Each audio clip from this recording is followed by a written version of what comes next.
नमस्कार मित्रों, आप ईश्वर की कृपा से सभी लोग स्वस्थ होंगे, ऐसी प्रभु ईश्वर से मेरी कामना है।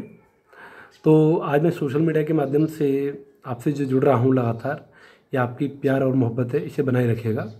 तो आगे मैं जिसलिए जुड़ा हूँ वो मेन मुद्दा ये है कि मैंने एक रियल स्टोरी पढ़ी थी, तो मैंने सोचा कि क्यों ना अपने साथी सहयोगियों से इस रियल स्टोरी को उनके सामने रखूं यूट्यूब के चैनल के माध्यम से। तो मैं आपके सामने जो रख रहा हूँ वह एक बेहद सच्ची घटना बताई जा रही है, जिस प्रकार से मैंने पढ़ी है। तो हो सकता है बेहद सच्ची घटना हो या ना हो, लेकिन हमारे और आपके लिए तो एक मार्मिक घटना है ही है। और ऐसा अधिकतर अपना लिया भी जाए तो हम और एक बड़ा अफसर सिर्फ एक सामान्य व्यक्ति हो जाएंगे और कहीं किसी प्रकार की कोई दोगलापन नहीं रहेगा 1% भी। तो यह कहानी उसी प्रकार से है, बिल्कुल भी सच्चाई ना हो तो कोई दिक्कत नहीं है, किसी प्रकार से बनाई गई हो तो कोई दिक्कत नहीं है। उत्तर प्रदेश के एक बड़े शहर में एक रिटायर्ड अफसर रहा करते थे।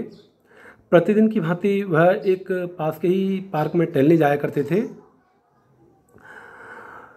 अधिकतर टहल करके सीधे अपने घर जाना वह उनकी रोज़मर्रा ज़िंदगी में आदत सी बन गई थी।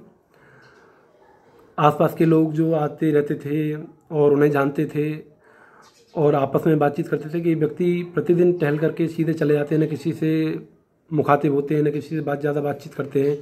आखिर क्या कारण है? एक रिटायर्ड सेना के अफसर हैं ये, तो किसी से क्या इसी प्रकार का इन्हें कोई घमंड है या क्या दिक्कत है? तो अचानक एक रिटायर्ड अफसर उन्हीं की पोस्टिंग पर ही था, वो भी रिटायर्ड अफसर ही था। तो वो आकर के उनके पास में बैठ जाता है पार्क में और उनसे कुछ बातचीत करता है। लेकिन पहले और दूसरे दिन उस व्यक्ति को, जो रिटायर्ड अफसर थे और जो प्रतिदिन टहल करके चले जाते थे, उन्होंने जवाब नहीं दिया। फिर तीसरे दिन वह व्यक्ति उनके पास में बैठा, फिर उनसे बातचीत करने लगा।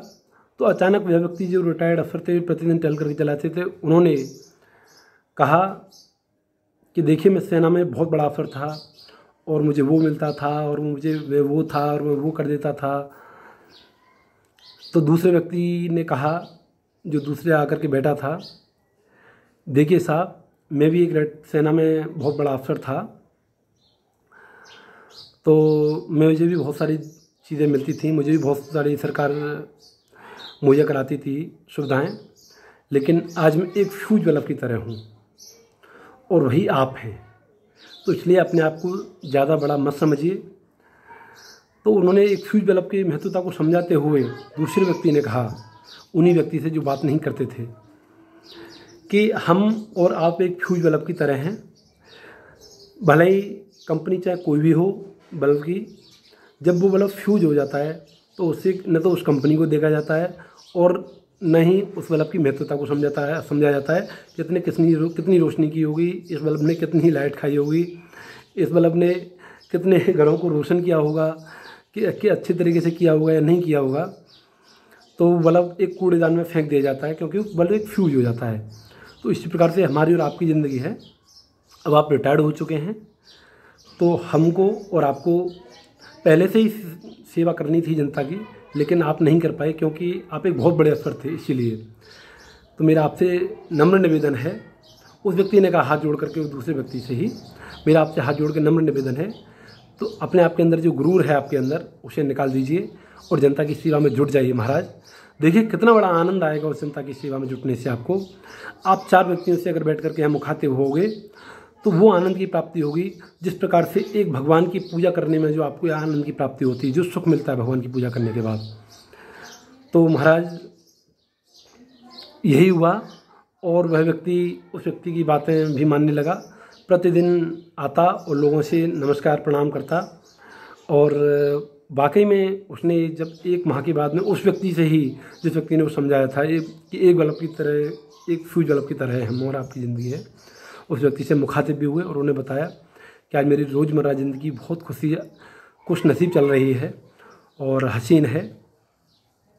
उसने कहा, एक शेर के माध्यम से कहा, सिर के ऊपर छत है और पैरों के नीचे ज़मीन, ज़िंदगी है कितनी हसीन।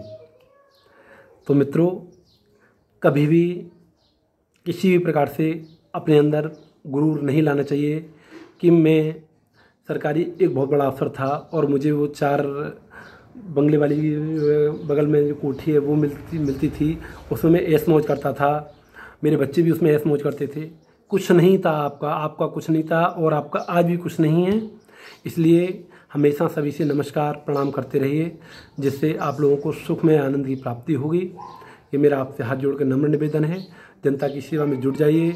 अपने आप को कभी बड़ा मत समझें, अपने से सामने वाले को हमेशा बड़ा समझें कि हमसे बड़ा हो सकता है।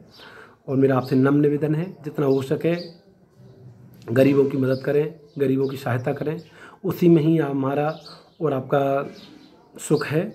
और अपने माता पिता को खुश रखते हुए आप भी खुश रहें, स्वस्थ रहें। मैं प्रतिदिन कोशिश करता हूँ आपसे जुड़ने के लिए सोशल मीडिया के माध्यम से, लेकिन नहीं जुड़ पाता हूँ मित्रों।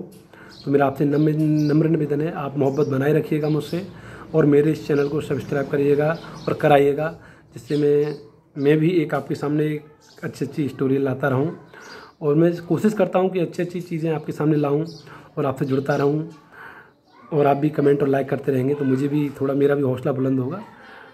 प्रणाम आपसे मेरा।